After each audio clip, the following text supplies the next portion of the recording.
Welcome back to Automotive Alchemy, and this one's a special one, you guys. This is kind of let's call it the 2024 in the rear view. We're going to talk about some lessons and wins and really how you guys are looking at 2025. For the audience listening and or watching, welcome back. You're in for a treat because today we've got most, not all, but we have most of the leadership team of Dealer Alchemist. Shean Kirin, CEO, John McAdams, CRO, and Jeff Clark, president and partner. Well, I just want to give you just a quick framework before we get right into talking to these guys and having a really, I can't wait for this conversation. It's going to be a lot of fun. The episode today, we're just going to reflect on a lot of the insights, strategies, things that we talked about on the podcast in 24.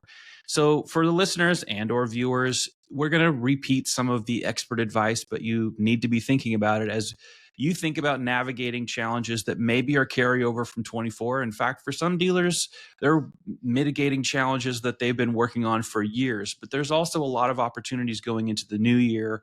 And we want to talk about some of those things as well. So expect us to cover things, of course, in the digital marketing realm, leveraging some of the most important tools within the Google ad set.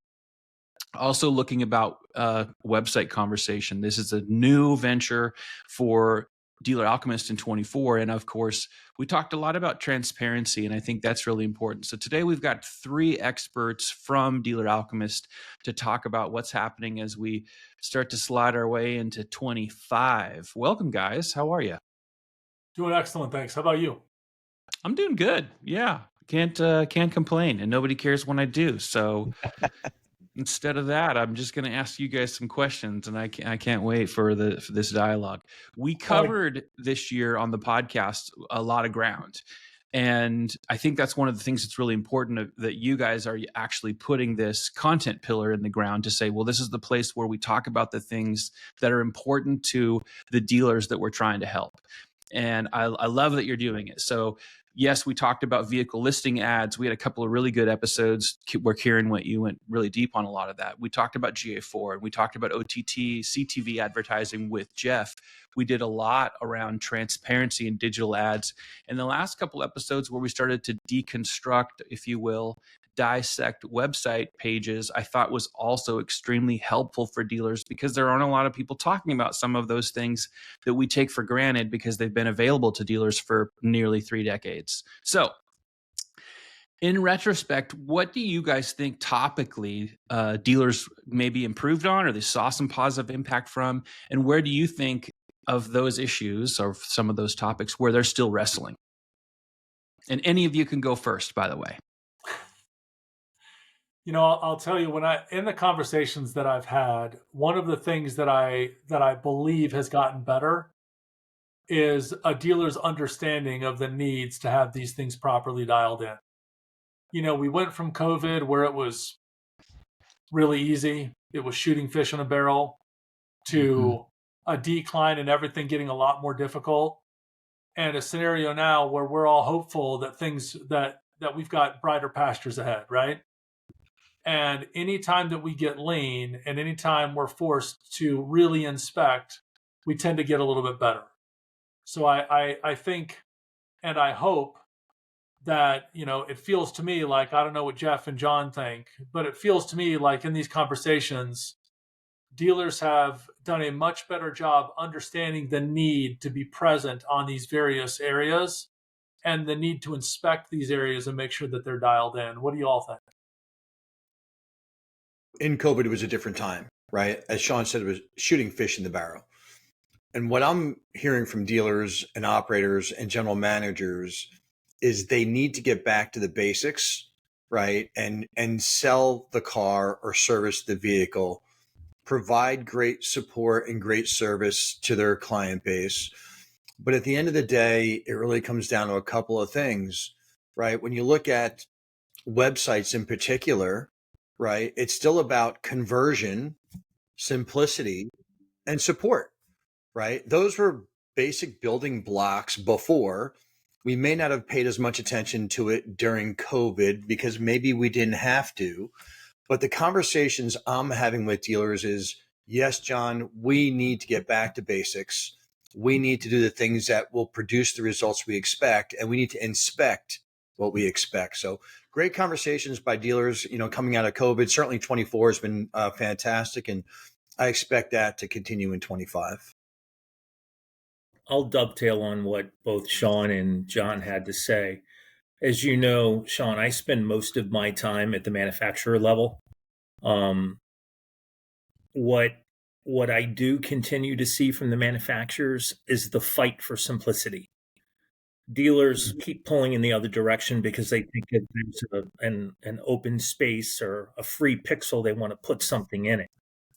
If you look at some of the marquee brands that are sold in today's market, notice how simplistic they are. Notice how clean the background is. Notice how everything above the fold is focused and featured on the vehicle. Way too many calls to actions on a lot of websites today.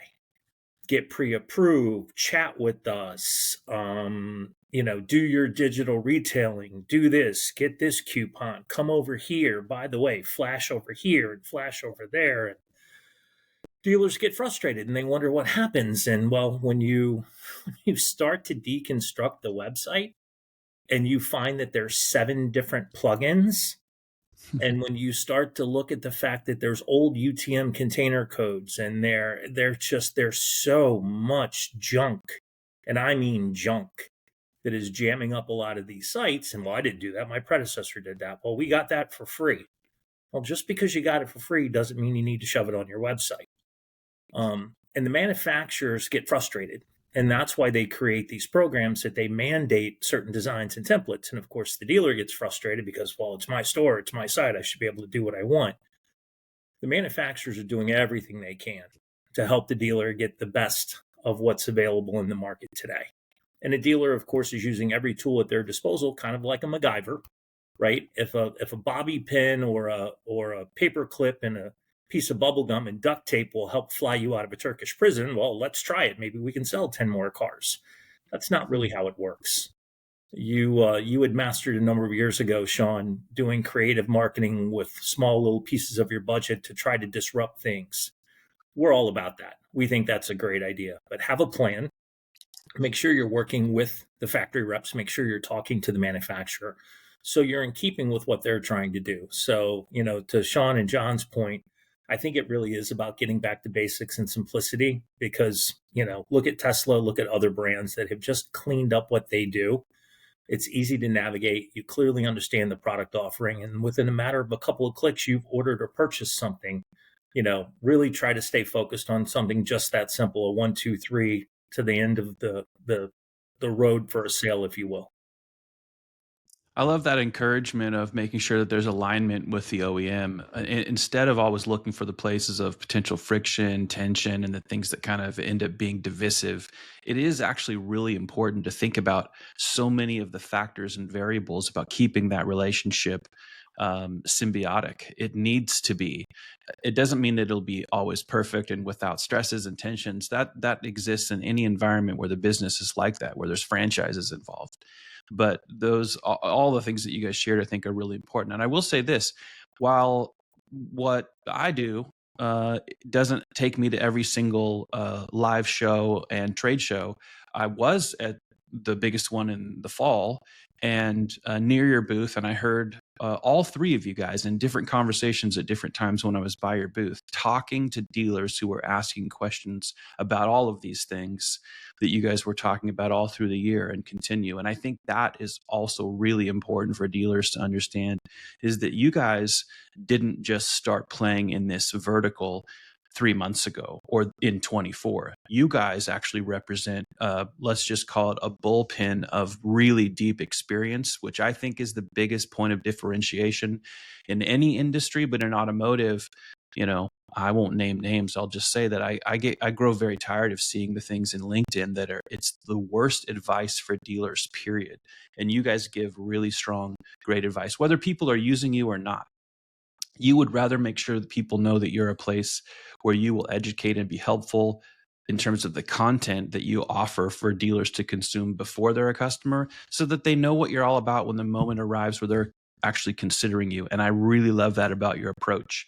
I want to ask you guys a little bit about thoughts on the couple episodes that Jeff and I did on over the top or OTT connected TV advertising.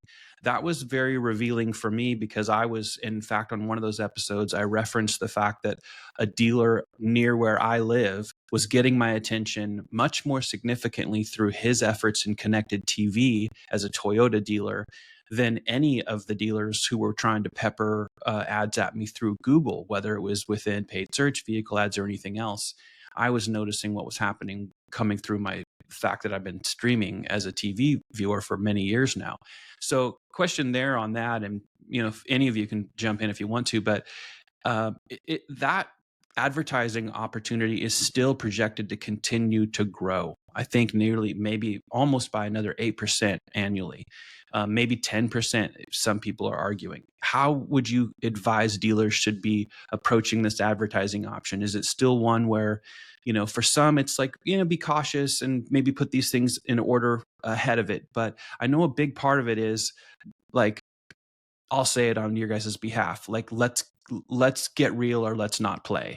When it comes to, do you have enough budget, if you're really thinking about what you're trying to do in marketing and advertising, to go in that channel versus the other places where you may want to play first?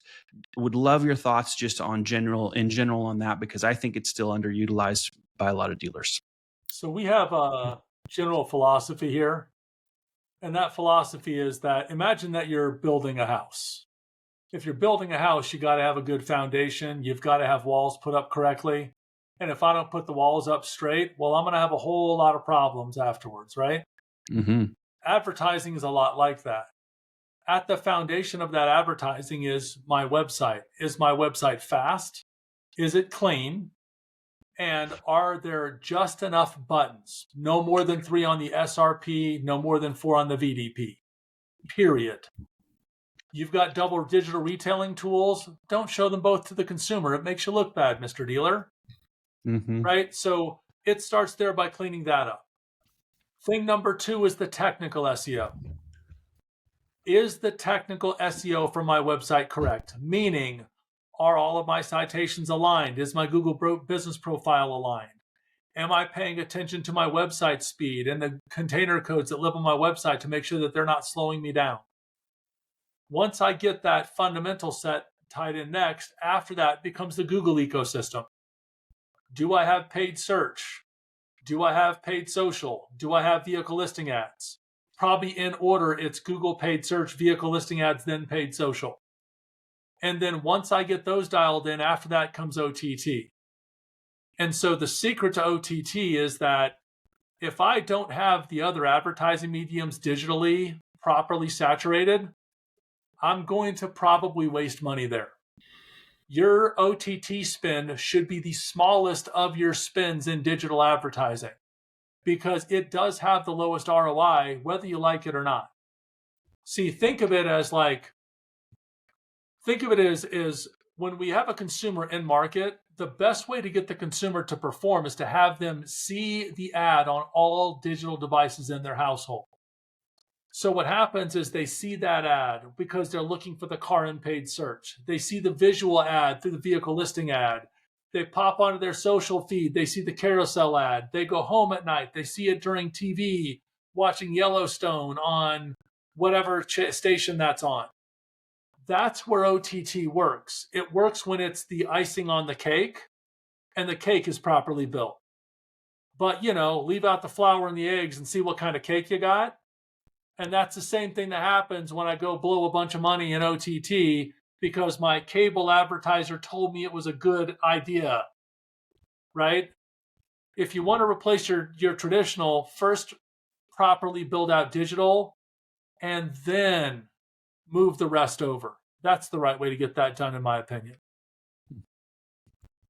Yeah, I'll add to that, Sean, to how you started this part of the segment. Yes, there's still a tremendous amount of opportunity and growth in OTTs. Matter of fact, while it's one of the fastest growing segments, it's still very much underutilized. I think the point Sean is trying to make is there have been a couple of manufacturers that got out past the tips of their skis when it came to OTT. and dealers over course corrected and started putting too much money into OTT. The thing that you need to remember with OTT is there's some questionable content in the market, right? So it's finding a provider that actually does this for a living. Most of the OTT being sold today, I got a news flash for you. It's not being sold by technical companies, right? It's being sold to subvent what's been lost in linear or traditional advertising. Think about that for a second, right? Yeah. How long did it take for dealers to realize that their traditional agencies, oh, well, now we're a digital agency? Well, that's great, but what got you into digital? Oh, we got into digital because you stopped buying traditional. That's the real answer. It's not, hey, the market shifted and we needed to evolve and we saw the demand for digital. So, like a lot of people, we were smart and got into the game. That's a perfectly reasonable answer. But when a lot of your television stations and a lot of your radio stations owned by conglomerates are now all of a sudden selling OTT, back to Sean's point, have you structured the foundation of your structure properly? Right? Are you built on cinder block? Are you built on a poured basement? Is it concrete reinforced? Do you have the proper elements? Because nothing's worse than spending tens of thousands of dollars to drive people from OTT to a poorly performing website. And it happens. I watch it every day. I have dealers ask me, Jeff, I was told this was the greatest thing. Well, let's take a second and let's go look at your website. It's really kind of hard to start the conversation off by saying your baby is really ugly, right? Yeah. That doesn't go over real well. But, somehow I have to find a way to be tactful to say, what is all this crap on your homepage? Do you understand what Google means when Google talks about the UI UX experience? No, I've never heard of that before. Well, let's start there, right? That's really what it comes down to. You mentioned earlier about our desire and our years of experience to educate people. We take this seriously. I'm 25 plus years at this, as is John and as is Sean. So that says either A, you got 3 old guys on this call, or we've spent the better part of our professional careers understanding and studying the evolution of digital, of websites, and now, of course, the benefit of streaming. It drives me nuts to watch standard television anymore. I can't handle it. I said to my wife the other night, 3.5 hours to watch an hour and 45-minute show or movie. You know what the other hour and 45 minutes is eaten up with? Advertisement about stuff that I don't care about. Yeah. So if you're really honest with yourself and think about, do you enjoy streaming and why not reach your audience where it is? Why not get more bang for your buck? Why not talk to those folks? But to Sean's point, Yep. make sure that you're allocating your budget appropriately. All of a sudden, overspending in OTT isn't going to fix the fundamental or structural issues of your business. Yeah, and this is a really good example, actually, of how you guys care about your target. Those that are have already said yes, and they're your clients now, but even the ones that will watch this content and hear what you have to say about it, because you both just laid out really strong, compelling reasons why you would want to do this, but also when you would want to and not do it. Which instead of just saying, oh yeah, do it, add it, right? Because there are a lot of people, even on that particular topic alone, yes. How much gas can you pour on this fire? It's going to solve all your problems. And both of you just kind of walked through this scenario in which, well, one, it doesn't belong here. The building house metaphor is perfect. I used to use it when I taught drum lessons to the young drummers who would come in and say, teach me how to play Blink 182 songs. And I'd be like, you can't even play a paradiddle. You need to start with the boring stuff on one drum first, foundation, before you can go to the attic and start playing like you're John Bonham. Okay. But yeah, so I don't have to hope. I know that when people listen to you guys talk through content like this and these answers, that they appreciate the fact that you're laying out the practical steps of maybe where it belongs and why it belongs. And then they get to choose when the moment comes when it belongs. I think it's great. Let me move on for you guys, unless anybody had any final thoughts on OTT. Okay. So you guys are originally known, I think when you guys launched, you can correct me in your answers if you want, but I'm pretty sure I remember when you guys came into it, known as an advertising technology, which you still very much have, and a serious prowess, and you're formidable there. But today, I don't know, and I think everyone needs to continue to know, because your brand continues to build on the fact that you are a very formidable full service solutions provider today. You guys added a website platform in 24. You guys have SEO. You have paid media in Google, Meta, Bing, all of it.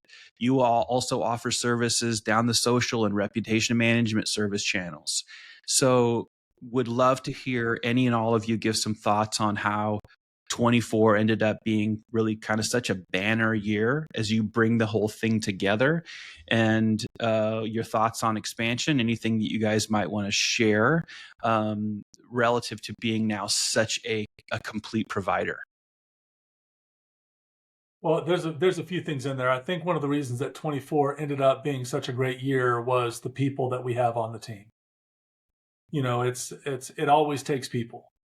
We just happened to get lucky with people that were experts in these areas and said, hey, I've been doing this for a long time. I'm incredibly good at it. I know you all have technology. Can we pair your technology with my ability to perform in order to get better? And that's what it's all about.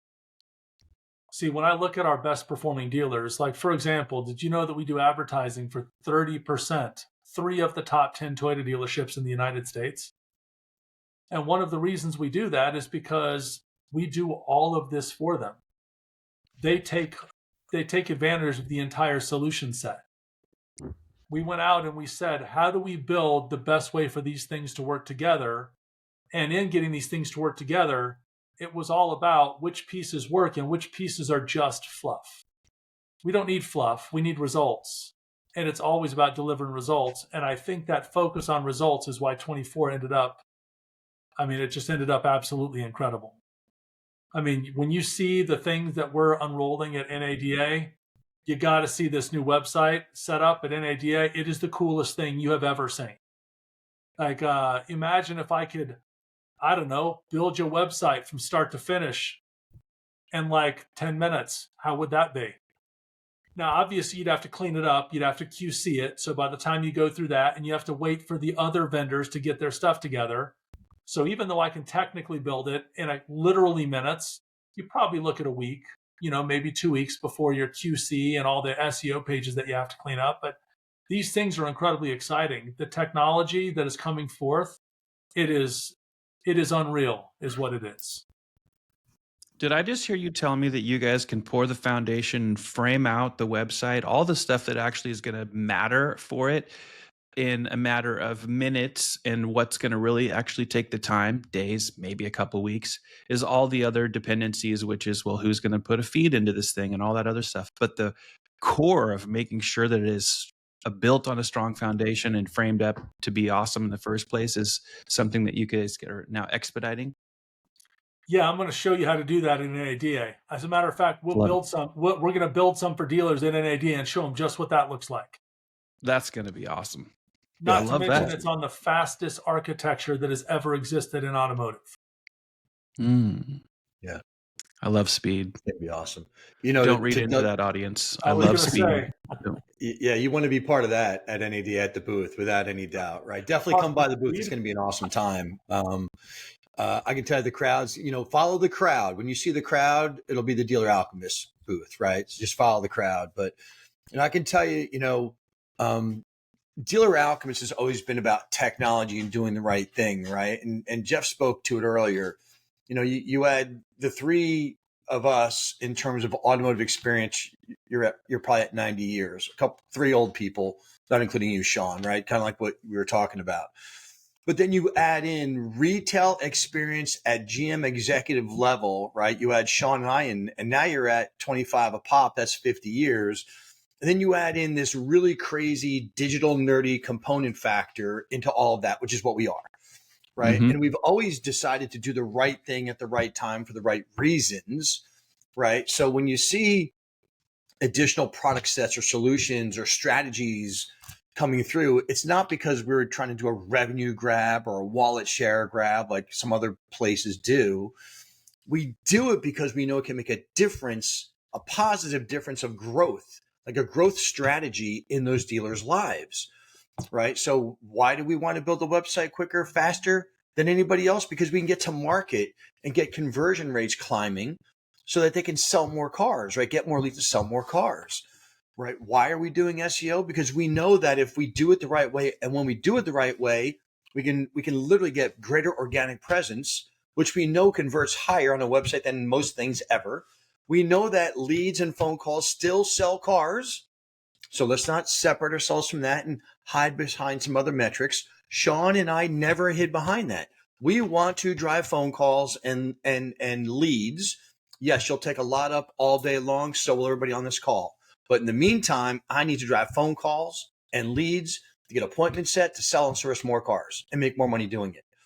So why did we expand into Repman? For the same reason. Certainly dealers need to have a great reputation online, but did anybody stop to think about the organic value inside the algorithm when dealers and consumers are bidirectionally talking back and forth on these platforms, on Google, on Facebook, leaving positive reviews, or maybe not a positive review, but there's back and forth directional communication that the algorithm is picking up and giving you a signal. Everything's based on a signal.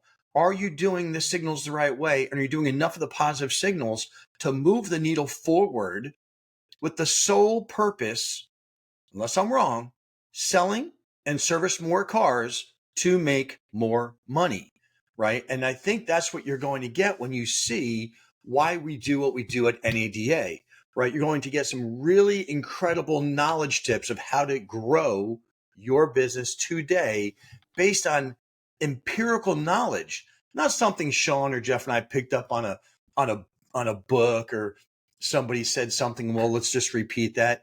This is based on empirical knowledge of trying and doing. And if it's successful, we repeat it. And if it's not, we take it back to the workshop and we tinker on it until it is successful. And if it's not successful, guess what? You don't see. You won't see that because it doesn't make any sense. So I'm excited about 2025. Clearly, I'm passionate about what I do. I've been passionate about this industry for more than 25 years, helping dealers, growing dealers. And that's what comes through. That's what you heard at one of the other events recently that you were talking about. When dealers came to talk to Sean or to Jeff or to John, they're coming because they need help. And they know that we have solutions and experience to help them get to where they got to go. So see you at NADA. Can't wait to see you there. Yeah, all of that was great, J-Mac. Love that. From let's just call, well, I've been in this like as long as you guys. So I feel like I'm just one more old guy talking to you guys, old guys. But I love that because, again, experience, that's the big differentiation out there, kids. If somebody doesn't have it, doesn't mean that they're not talented, but the person who's done a brain surgery 10,000 times is the person that I want doing mine.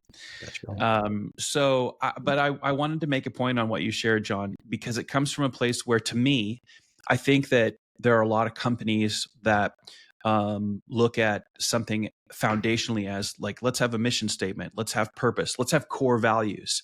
And core values become cliche to a lot of people who aren't serious, right?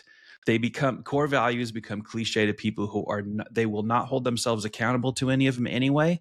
Those are the people, and what you just articulated sounds like a group of people from leadership all the way throughout an organization that understands what your purpose is and your values are, and you're going to allow that to kind of permeate the way you guys do business. And it is exactly the kind of thing that makes people say that's why I want to talk to these guys. I'm going to get some good insights. They're going to help you make good decisions. I want to see what they're capable of. Just your opening remarks on this last segment, John, those factors around rep man of where your reputation might be 1 point off, from another. Yeah, those all have algorithm consequences. Where would you like to show up? How strong would you like your Google business profile to be when you have 60 or 70% of your traffic making its way through there before they travel on to any other destination? So really good stuff. And this is why I think people are gravitating more and more to what you're doing, because you're educating people all the way up to being customers, and long before they get there, they also know why you guys are doing what you're doing. You essentially kind of gave, all of you guys are giving little portions of why we matter, or why we want to talk to you, why we would want to give us consideration, and why those that already have continue. So it's awesome. Before I move on, because somebody else might have thoughts here, I want to move you guys into a couple more questions here, if that's okay. Yeah, absolutely. Sean, Okay, cool. the one note Yeah. that I'll close on with what both Sean and John talked about. Yeah. When you talked about mission statements and mantras and a lot of things, we have a very simple approach here. You ready? Yeah. We're here to innovate advertising and automotive. Innovation takes guts. Mm-hmm. You know, some people refer to it as chutzpah, right? You got to be willing to bump up against the wall. We're not always going to get it right. We're going to make mistakes. Anybody who's trying to innovate will. Yeah. It's a sea of sameness out there in so many different facets today.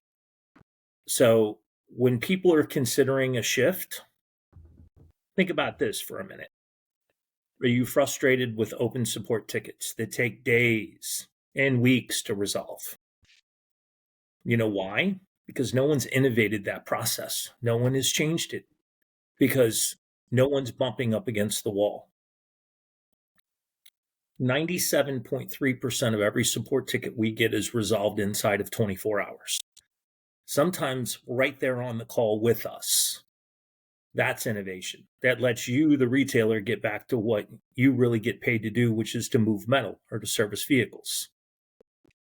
This is a belief that we have fundamentally throughout everything that we do, from ownership all the way through to our lowest level employee.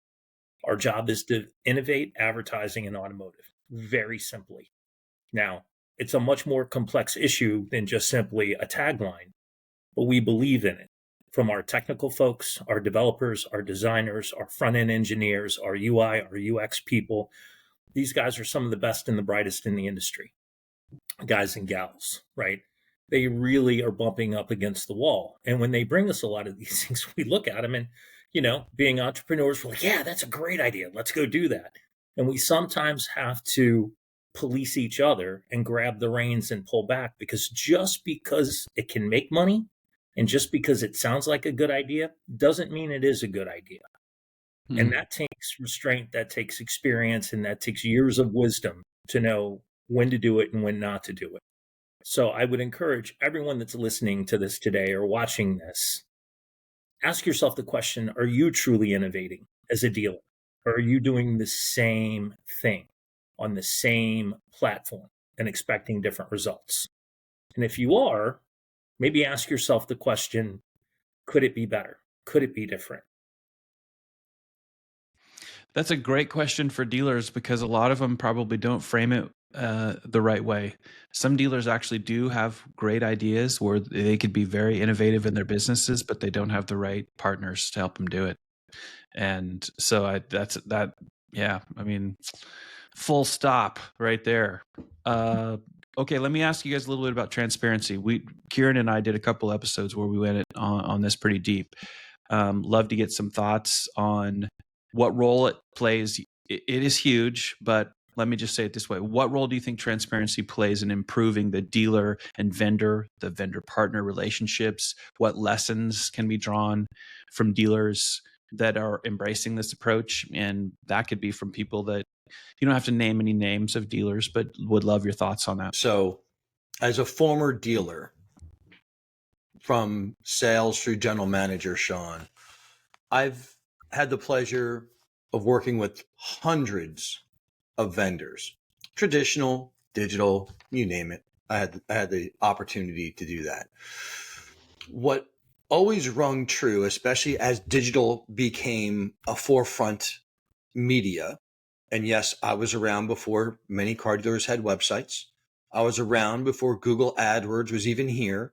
I was probably certified as an AdWords person before most people that are listening to this happen. And I'm Google certified and I'm AAISB, all the stuff that we did when digital took over. And why did we do that?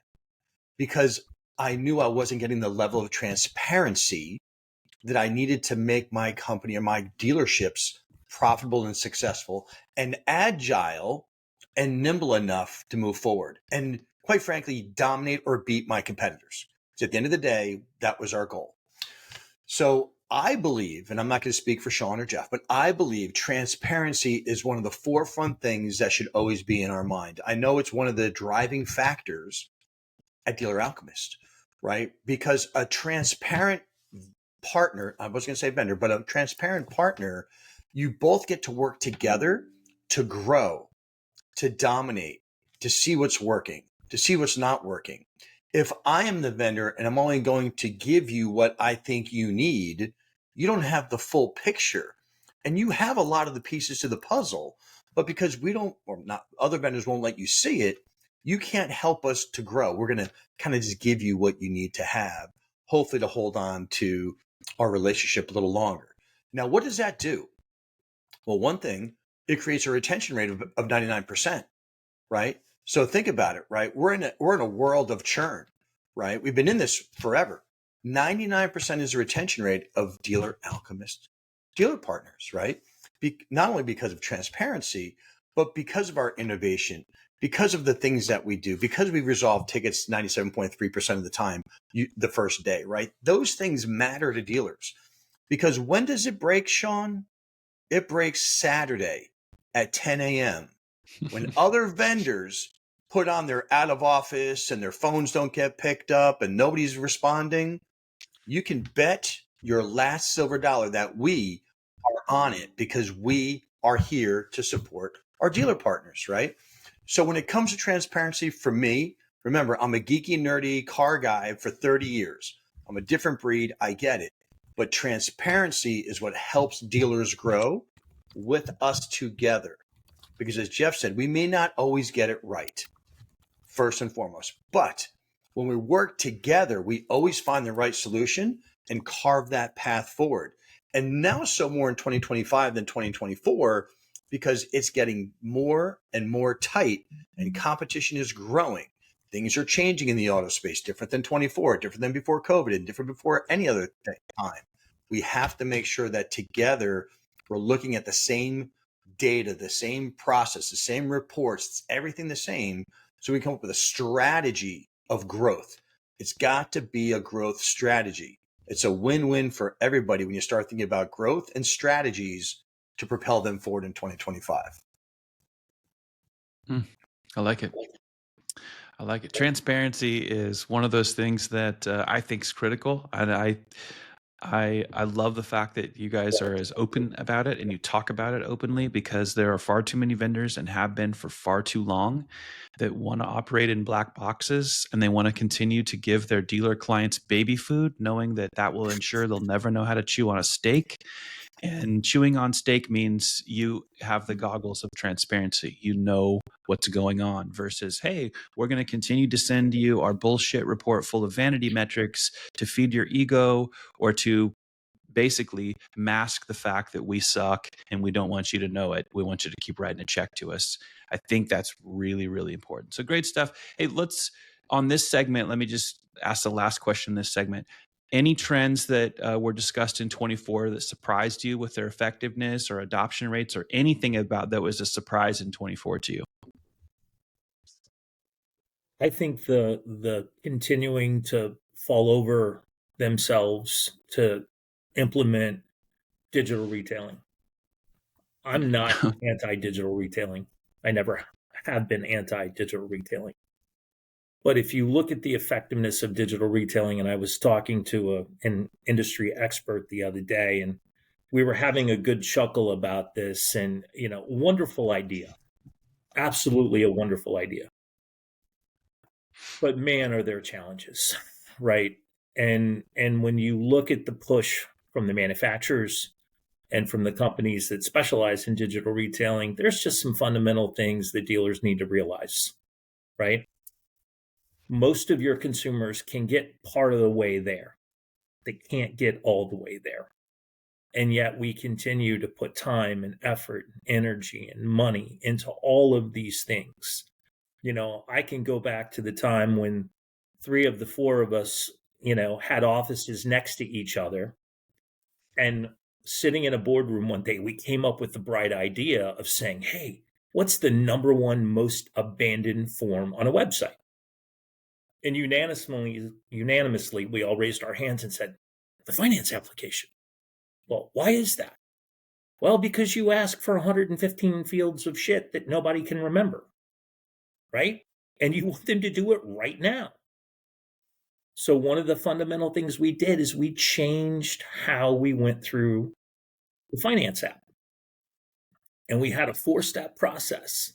You broke it down into little bites. To your point, Sean, we had them eating baby food, and then we graduated them to, carrots and beans and fruit before they could eat, big boy or big girl food. I don't think the digital retailing world has figured that out yet. And yet dealers trip over themselves. Ask yourself the question, if I'm driving someone off of my website to go to a third-party site, is that really in my best interest? I'm going to argue it's not, no. Right?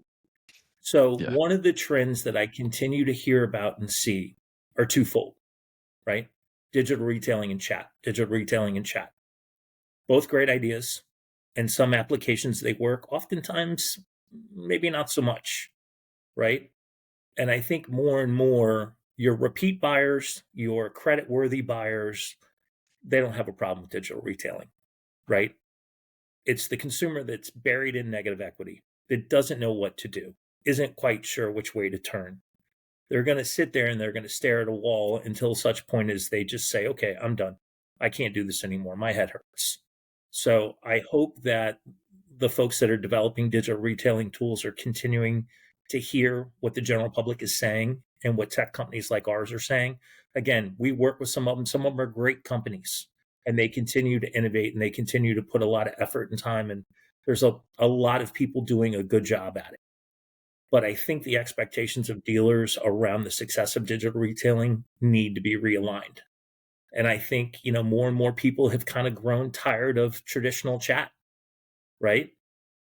So those are the two trends that I see a difference in. Again, I'm looking at it from an enterprise level more than a regular retail level, but a lot of that stuff filters up to me from John and his team. Awesome. How about 2025? If you guys start looking into the new year, we're just a few days in, but are there innovations? Are there things that are coming up, or trends that are already maybe spilling over, or you think are going to be new? Anything that you're excited about for 2025? There are some incredible things coming in 2025. I'll tell you that everyone should come by the booth to play with some of these things because they're amazing. One of the things that we're launching is the first integrated penny perfect payment solution on our website platform, which is the birth of digital retailing in a completely different way than what people have had it in the past. Imagine an easy to use experience that doesn't take you off the website and is seamless and quick, because most digital retailing solutions are unbelievably slow.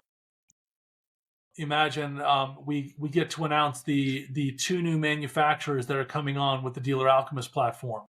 I wish I could announce them on this, but I can't. However, I can say that we're meeting with the entire field team for one of those manufacturers tomorrow to teach the entire field team. And I did meet with one of my friends who was a dealer, and what he said was, every one of my friends and their stores is so tired of the choices that we have. I don't know that you have any idea how many how big this is going to be for us. And today he is at his 20 group showcasing one of those websites, and it's going to be unbelievable. So we've got this new way of looking at payments. We've got these new manufacturers and a fully integrated trade solution that's right around the corner as well. So imagine a fully integrated, easy to use trade tool that does everything that you need to. Oh yeah, and saves you $500 a month because you don't have to pay for somebody else's. Right? So our goal is to make sure that website has everything included that you could possibly need, so you can minimize the third-party scripts. And, we like the third parties. We have a relationship with a number of them, but unfortunately, every time you install one, what do? They take over your website. They want to put their script on every single page in 15 places and slow it down to a crawl and pretend like, that trade button or that finance button is the single most important button on the website. And I've got news for you. The single most important thing on the website is the car itself. It's more important than the dealership. And so if we can't showcase getting to the car and understanding what our price and payment on that car is simply and easily, we are losing our business to the electric providers out there that deal direct to consumer. And the way we're going to prevent that from happening and stop that from happening is to embrace a more simple, easy to use website that makes all of this easy to use. And we will be at the forefront of all of that. Faster website, easier to use, integrated payments, integrated trade, and simple to use. That's what's coming in 2025. That thing is gorgeous beyond belief, is what that thing is. To put the icing on the cake of what Sean just shared with you, we're still one of the only companies in the industry that's fully transparent in our pricing. What you see is what you get. There is no hidden fees. There is no nothing. Your bill from Google, your bill from Meta is your bill from Google and your bill from Meta. Whether you spend $5 grand, 10 grand, 50 grand, or 100 grand. It's about getting back to what we have been preaching from the get-go with this company. Yes, we want to innovate advertising and automotive, but we want to simplify it. We want to be your partner. Not just at the retail tier 3 level, but at the tier 2 and the tier 1. The conversations that I'm having with a lot of the manufacturers, they're saying, Jeff, this is incredibly refreshing to sit here and have someone say, are your dealers tired of waiting on service? Are they tired of bills that they can't quite understand? Do they feel like there's fuzzy math going on? How much of their ad spend truly goes to their ad spend? There are entirely too many companies in this space today that, to your point, are giving you shiny reports and fuzzy math. If these things aren't clear and simple and easy to read, there's a problem, and you got to ask yourself why. We continue to put money back into the innovation of these platforms. If you had any idea the amount of money that we dump in development costs, it's because we want to build the best, most robust, service-oriented platform that the automotive industry's ever seen. Sean, you and I have known each other a long time, man. And I've had a very storied career. Coming here was a very thoughtful and deep process for me. And when I saw what Sean was doing, I said, I'm in for that program. Because we were literally building something that's epic. This is probably my last hurrah. And man, I want to go out on top. It might take us 10 years to get there, but I will leave this industry, as will Sean and JMac, better than we ever found it. Not only do we want to pay it forward to our dealers, we want to pay it forward to the community. We want to give back. We want to make it easier for consumers to use our solutions. We want our dealers to have a transparent, responsive, affordable solution that makes sense. We're here to advise them. We're here to guide them. We're here to help them. We're really here to change the industry. And to Sean and John's point and to yours, there's a lot of good providers out there that we are good friends with, and I'm rooting them on for success. But you better believe I'm coming for you. You better believe that I'm raising the bar and I'm saying, all right, bitch, get up off your ass and let's go. Let's get after it. And I say that affectionately, but damn, let's get after it. And that's really what DA is all about. Our people, our team, our philosophy. Man, we want to innovate. And if you don't want to innovate, that's fine. If you're still good with 8-track technology, keep doing it, right? Keep rewinding your cassette with the tip of a pencil, because we're way beyond those things. And we want to take our dealers and our partners for that ride with us. Yeah, I love it. Yeah. I'll just add this in really quick, right? For 2025, don't settle. Don't settle for bloated budgets and increasing budgets with no result and no gain and no car sales. Don't settle for it. Don't settle for bad traffic to your website that doesn't convert. Don't settle for a website that converts at what, 1%, 2%. Don't settle for what we've all been pigeonholed into. It doesn't need to be that way. Expect better from your vendors. Expect better from everybody that surrounds you to grow that business. And I can say that because our dealer partners are experiencing better, right? When I hear some of the numbers that prospects are proud of, I almost feel bad. I'm like, you're willing to settle for a 1.5 website conversion rate? Like, you're okay with that? Like, did you expect better? Or over the past 10 years, has somebody lulled you into believing that that's the best this industry can possibly do? So I'm going to challenge every dealer and, to Jeff's point, every vendor, but they got a long way to go to catch our ass. Be better, do better, and expect better, because I can tell you better's out there, but you're going to have to go get it. It's not going to just land on your doorstep and you're going to sell more cars. Expect better for the hard-earned dollars that you earn every day and you entrust to your vendors, right? And I can tell you that's what I'm bringing to NADA. I'm bringing that because as a former dealer, I know we could all do better. And at DA, I know we're already doing better. So just come by booth 4471. Jeff's giving out free drinks, I believe. And you'll learn how do better and dominate in 2025. I love it. I want to move into our last segment. And this is, think of it as maybe it's a lightning round. You can give a short answer if you want. It's not as easy as this or that, where I just ask you guys if you prefer corn dogs or hot dogs. They are real questions, but would love it if Costco all beef. There you go. There you go. I would love to know if you've got a piece of advice that you would give dealers as they're starting their 2025. I've got a very simple one. If you're banking on things getting better without making any changes, you're kidding yourself. Hope is not a strategy. So instead, it is time to inspect and it is time to compare. And I'll tell you, because we're about to launch this new program with these two new manufacturers, with a few more to come afterwards, it is time to look at what your competitors are doing. It is time to look at what your choices are, because there are better choices out there. How do I know? It's because I keep having dealers that tell me that they had a great December and a great November and a great October and a great September.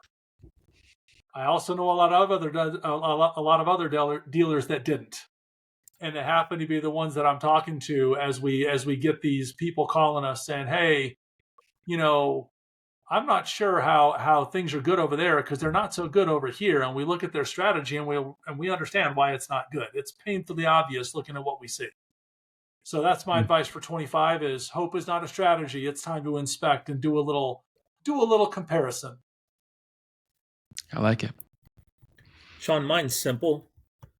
Don't overreact. This industry is full of knee-jerk reactions and, I want this immediately and I want to do that. Don't all of a sudden decide to chop your advertising budget by 50% to see what happens. Like, that's, for the love of God, what are you thinking? Well, I cut my budget by 50% and I still sold as many cars. Well, that's called a pipeline. You've been in retail for how long? I am absolutely flabbergasted sometimes at the common sense that comes out of some people when it comes to their business. It is slow, it is steady, it is consistent. Can you and should you aim to lower your budgets? Absolutely you should. But that comes from perfecting your market. That comes from putting all the tools in the right place to maximize the efficiency. You heard Sean mention it earlier. Get your SEO in the right place, right? Clean up your website. Make your calls to action simple. Don't overthink this. Waving palm trees on the beach in Florida never sold a car one. Newsflash for you. A dancing frog in the background, because that's your moniker, doesn't sell cars. What? Yeah, surprise, right? It's about effective, efficient, clean, and transparent communication with the consumer. Make it easy on them. Don't make them have to go look for it. Consumers are a lot like children, right? They're going to find the path of least resistance. They just are. So why make it hard for them? Keep it simple. Keep the calls to action clean. And don't overreact. Think it through. If you're thinking of cutting your budget, that's great. Have a discussion with your ad partners. Most of your ad partners aren't going to like that, because guess what? When you cut your ad budget, you're cutting their fees. I, on the other hand, welcome that discussion, because guess what? My fees are the same whether you cut your budget or not. So who do you think you're going to get a more transparent discussion out of? I'll give you 3 guesses, and the first 2 don't count. Now, if you're underspending, we're going to be one of the first ones to tell you, you know what, you're not going to reach what you need to reach because you're not spending enough money. I don't set the market. The market sets it. So just don't overreact and think it through. It's wonderful to have a goal to cut your advertising spend, but just like this time of year, it's appropriate to use this analogy. How many people run out and join a gym in January? I used to use this in my NADA speaking sessions. And I'd have a room full of a couple hundred people, and a bunch of people raise their hand. Well, come NADA time, you were usually in about the February time frame. How many of you joined the gym the first week of January? I'd see 10, 15 hands pop up. How many of you were still going to the gym 6 weeks later? About 4 or 5 hands to drop, right? What happens 30 days after that? 30 days after that? 30 days after that, right? Don't overreact. Think it through, measure it. And when you're doing that, you're going to find ways to effectively cut your budget. Chopping your budget by 50% in 1 month to see what happens, really bad idea. But if month over month, you're able to cut your budget by 5%, maybe 8%, where are you at the end of the year? It's small incremental changes that make the biggest difference. Yeah, I like it. Anybody got a bold prediction for 25? Interest rates will drop. Interest rates will come down. Yeah. There's a lot of optimism in the market, a lot of optimism, right? And I think if that first couple of interest rate drops can hit, I think you'll see consumers start to naturally hit the dealership lots. I think EVs are going to shit the bed, to be very, very honest with you, with pulling away of those tax credits and dealers heavy on those things and manufacturers reporting billions of dollars in losses. I'm not anti-EV, but I will tell you that EVs are going to hit the skids for a while until they can figure out how to get the prices down and make them more reliable. So those are my 2 predictions for the year. Anybody else with a bold 2025 prediction? I'm going to jump in, right? So I'm just a data nerd by heart. I think everybody on this call knows that about me. I follow deep trends in automotive on the regular, right? My prediction is that SAR, which is how the new car industry is judged in terms of how many vehicles are retailed every single year, I think we're going to break a record in 2025. I don't think the same is going to happen on the used car side of the house. That's just my feeling on that, right? But I think in terms of new car sales, we are looking at an awesome, awesome year to go sell some metal, move some iron, right? Put people in cars and make them happy, help them buy cars. But it starts today. Frankly, it started in December. Right. So get your house in order, take advantage and own your share of that record breaking SAR. And as Sean said, if you're going to do in 2025 that didn't work in 2024, I can guarantee you it is not going to work in 2025 because it did not work in 2024. And 2025 is going to be a blockbuster of a new car sales year. That's my prediction. I like that. That's a bold one. A bold prediction. What about you? Got one, Kirin? You know, I don't like to try to predict those things or throw something out there just because I don't want to jinx it. There's so many exciting things happening, and we are laser focused on what those things look like. So I'm all about laser focus on the objective. I don't even think about what those things look like. We've got objectives and deliveries that need to happen, and nothing else exists in my world. I like that. Fair enough. I'm gonna land the plane, gentlemen. I will tell you, and I'll tell the audience listening and or watching. Great stuff. Really good to kind of recap, look in the rear view of 24. It's impossible for me to detail every single great insight that I liked from the episode, but there's a couple things that definitely rang loud and clear to me. Simplicity matters to you guys.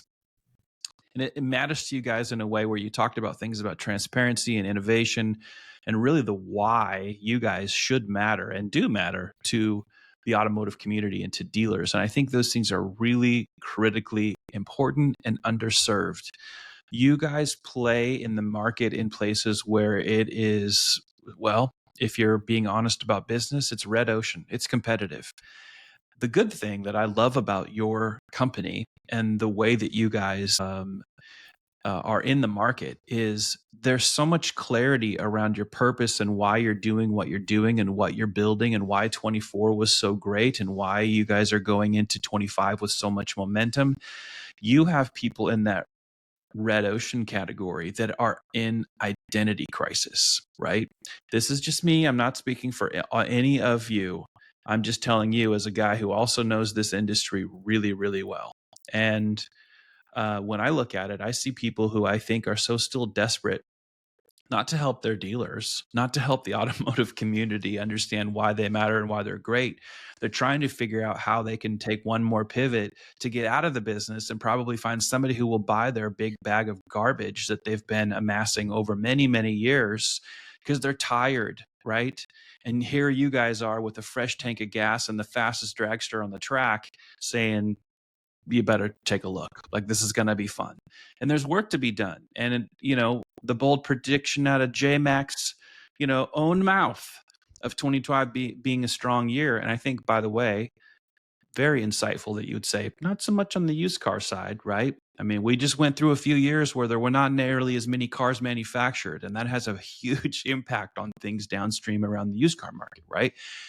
But there's a lot of new cars sitting out there waiting to be sold. And we have a lot of changes that will, to your point, Jeff, I think we will see some improvements in interest rates, which will help with a problem that has been facing dealers really increasingly since COVID, which is affordability has continued to skyrocket for the consumer.